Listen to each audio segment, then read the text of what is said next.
আসসালামু আলাইকুম dear viewers, আশা করছি ভালো আছেন এবং আপনাদের দোয়ায় আমি অনেক ভালো আছি। আপনারা যারা নিয়মিত আমার ভিডিও দেখেন তারা জানেন যে গত দুইটা ভিডিওতে আমি টেন্স সম্পর্কে আলোচনা করেছিলাম। আজকে টেন্সের শেষ ভিডিও, অর্থাৎ এই তিনটা ভিডিও যদি আপনি কমপ্লিটলি দেখেন ইনশাল্লাহ আপনি অনেক কিছু ইংরেজিতে বলতে পারবেন, টেন্স মিস্টেক হবে না। সুতরাং অবশ্যই ভিডিওটা শেষ পর্যন্ত দেখবেন। তাহলে past perfect tense, past perfect tense, past perfect continuous tense, future indefinite tense, future continuous tense, future perfect tense এবং future perfect continuous tense। কিন্তু আমরা কথা বলার ক্ষেত্রে past perfect continuous tense এবং future perfect continuous tense এই দুটো tense কিন্তু একদম ব্যবহার করি না বললেই চলে। কথা বলার ক্ষেত্রে এই দুটো টেন্স আমরা ব্যবহার করি নাও, তারপরেও শিখে রাখবো। ওকে, তাহলে প্রথমে হচ্ছে past perfect tense. Past perfect tense আমরা প্রথমে বাংলায় কিভাবে চিনব? আবার বলতেছি, প্রত্যেকদিন যেটা বলি, খুব বেশি নিয়ম না শিখে যেগুলো আমাদের ডেইলি কনভারসেশনে আমাদের ব্যবহার করা লাগে সেগুলোই শিখব। ওকে, যেগুলো আমাদের ডেইলি কনভারসেশনে ব্যবহার করা লাগে। তাহলে পাস্ট পারফেক্ট টেন্স হচ্ছে অতীতকালে দুইটা কাজ সম্পন্ন হয়েছিল। অতীতকালে দুইটা কাজ সম্পন্ন হয়েছিল, তার মধ্যে যে কাজটা আগে শেষ হয়েছিল সেটা পাস্ট পারফেক্ট টেন্স এবং পরেরটা পাস্ট ইনডিফিনিট টেন্স। আবার বলতেছি, অতীতকালে দুইটা কাজ সম্পন্ন হয়েছিল, তার মধ্যে যে কাজটা আগে শেষ হয়েছিল সেটা পাস্ট পারফেক্ট টেন্স এবং পরেরটা পাস্ট ইনডিফিনিট টেন্স। ওকে, এর ইংরেজি স্ট্রাকচার কি হবে? Subject plus had, subject plus had plus V3 মানে ভার্বের past participle form plus extension. Okay, subject plus had plus V3 ভার্বের পাস্ট পার্টিসিপল ফর্ম, যেমন ডু, ডিড, ডান। ডানটা হচ্ছে past participle form. Subject plus had plus ভার্বের past participle form plus extension, যেমন ঘুমাতে যাওয়ার পূর্বে আমি ভাত খেয়েছিলাম।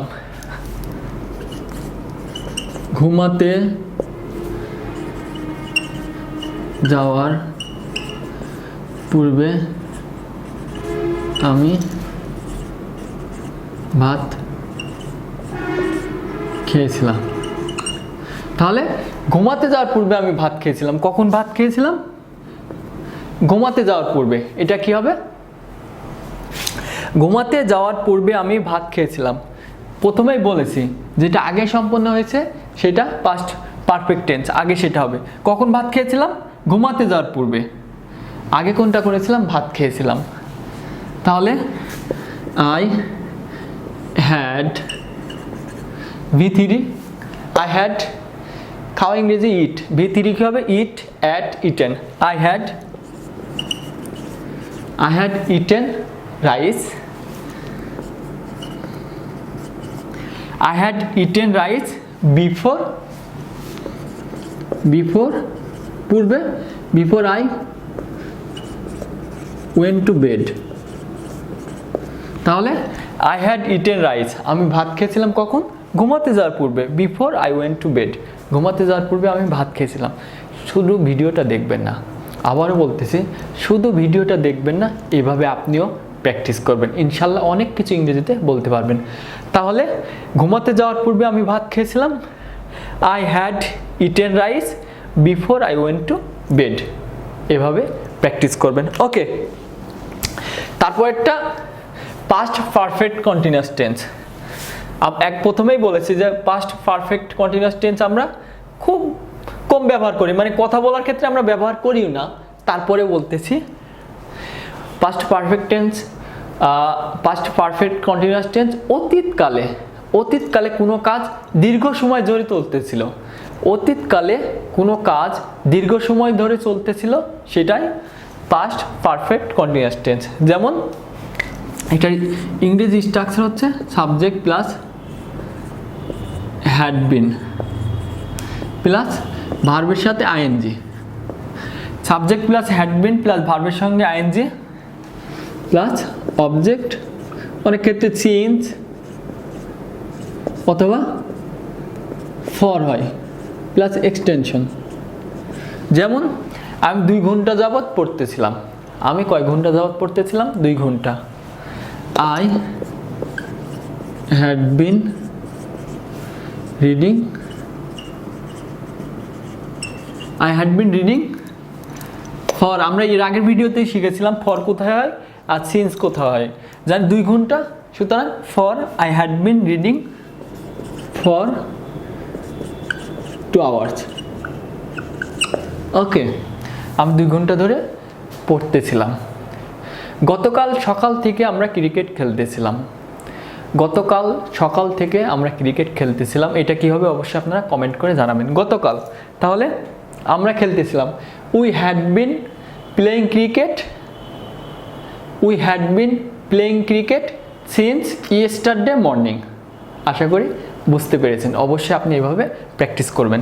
আর হ্যাঁ, আপনি যদি এখনও ভিডিওটা সবার সঙ্গে শেয়ার না করে থাকেন তাহলে অবশ্যই শেয়ার করবেন, শেয়ার করে সবাইকে দেখার সুযোগ করে দিবেন। আর আপনারা যদি এই ভিডিওটা কোনো ফেসবুক গ্রুপে দেখে থাকেন তাহলে অবশ্যই আমার ইউটিউব চ্যানেলটা ভিজিট করবেন এবং চ্যানেলটা অবশ্যই সাবস্ক্রাইব করবেন, অনেকেই করতেছে, আপনিও করবেন।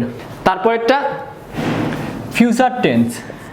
ফিউচার ইনডিফিনিট টেন্স মানে আমরা সবাই জানি ভবিষ্যতে কোনো কাজ করব, ভবিষ্যতে কোনো কাজ করব, আমি খাবো, আমি যাব, আমি ক্রিকেট খেলবো, আমি তোমার সঙ্গে দেখা করব, মানে ভবিষ্যতে কোনো কাজ করব, সেটা ফিউচার ইনডিফিনিট টেন্স।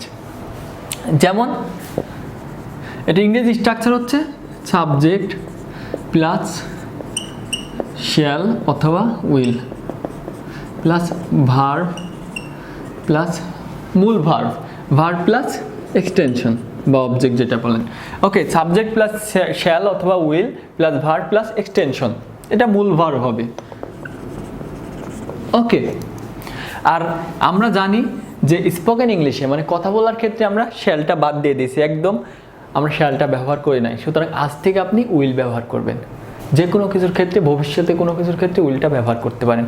আমি ক্রিকেট খেলবো, I will play, I will play cricket, আমি ক্রিকেট খেলবো। আমি বাজারে যাব, আই উইল গো টু বাজার। আমি তোমার সঙ্গে দেখা করব, আই উইল মিট। ওকে, এইভাবে বলবেন, উইলটা ব্যবহার করবেন। ভবিষ্যতে কোনো কিছু করবেন সেটাই will, he will, she will, we will, I will. Okay, তারপর একটা হচ্ছে future continuous tense. Future continuous tense মানে ভবিষ্যতে কোনো কাজ চলতে থাকবে, ভবিষ্যতে কোনো কাজ চলতে থাকবে। যেমন আমি ক্রিকেট খেলতে থাকবো, সে বাজারে যেতে থাকবে। এটা ইংরেজি স্ট্রাকচার হচ্ছে সাবজেক্ট প্লাস শ্যাল বি, আগেই বলেছি যে আমরা শ্যালের ব্যবহারটা করি না, প্লাস অথবা উইল বি প্লাস ভার্বের সঙ্গে আইএনজি, ভার্বের সঙ্গে ING plus extension. Okay, subject plus shall be অথবা উইল বি, তারপর ভার্বের সঙ্গে আইএনজি প্লাস এক্সটেনশন। যেমন আমি ক্রিকেট খেলতে থাকব, আই উইল বি, শ্যালটা তো ব্যবহার করি না সুতরাং বাদ, I will be playing, I will be playing cricket, আমি ক্রিকেট খেলতে থাকবো। I will be playing cricket, আমি ক্রিকেট খেলতে থাকবো। I will be going to বাজার, আমি বাজারে যেতে থাকবো। I will be learning English, আমি ইংরেজি শিখতে থাকবো। এইভাবে আপনিও বাসায় বাক্য তৈরি করবেন। ওকে, তারপর একটা দেখেন future perfect tense.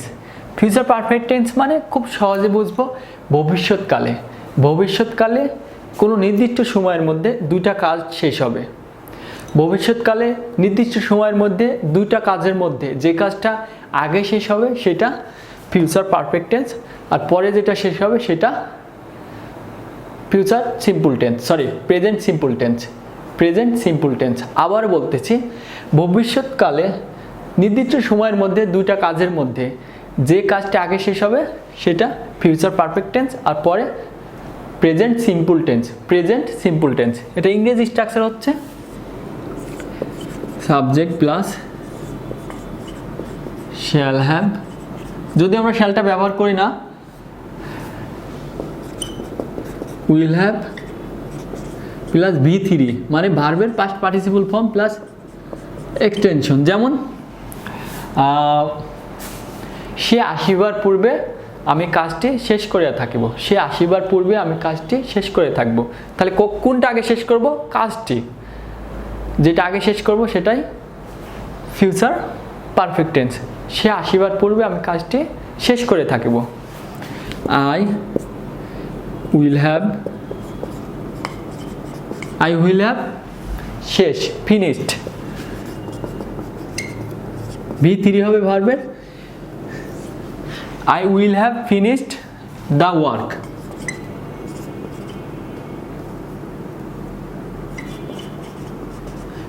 I will have finished the work before, সে আসিবার পূর্বে, before he comes. সে আসিবার পূর্বে I will have finished the work before he comes. সে আসিবার পূর্বে আমি কাজটি শেষ করে থাকব। এই কাজটি আগে শেষ করব, সেজন্য কাজটি কি হবে? Future perfect tense. আর পরেরটা বিফোর হি কামস, এটা প্রেজেন্ট সিম্পল টেন্স। আশা করি বুঝতে পেরেছেন। এইভাবে আপনিও দুইটা করে বাক্য তৈরি করবেন। তারপরেরটা দেখেন, ফিউচার পারফেক্ট কন্টিনিউয়াস টেন্স। আগেই বলেছি ফিউচার পারফেক্ট কন্টিনিউয়াস টেন্স কিন্তু আমরা খুব একটা ব্যবহার করি না, কথা বলার ক্ষেত্রে কিন্তু ব্যবহার করি না। তারপরে নিয়মটা জেনে থাকব।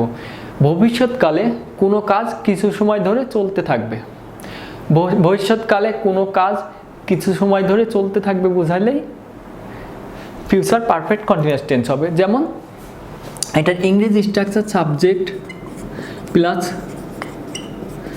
শ্যাল হ্যাভ বিন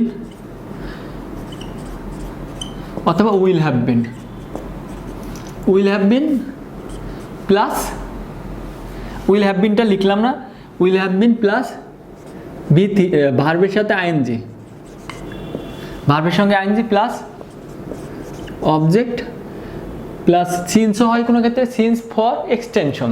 ওকে, কোনো ক্ষেত্রে সিন্স হয় সিন্স ফর এক্সটেনশন। তাহলে কি হবে?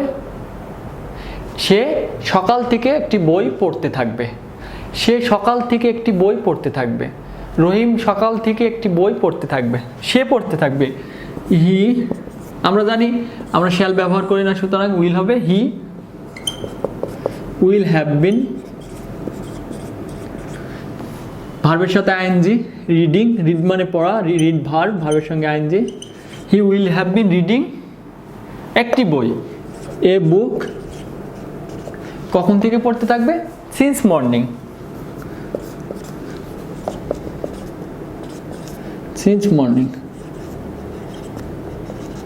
তাহলে সে সকাল থেকে একটি বই পড়তে থাকবে। He will have been reading a book since morning. আশা করি বুঝতে পেরেছেন। এইভাবে আপনিও বাক্য তৈরি করবেন। আর টেন্স নিয়ে যদি আপনাদের কোনো প্রশ্ন থাকে অবশ্যই ইনবক্স করবেন। আশা করি বুঝতে পেরেছেন। তাহলে আজকে এই পর্যন্তই। সবাইকে ধন্যবাদ, ভালো থাকবেন, সুস্থ থাকবেন, বাই।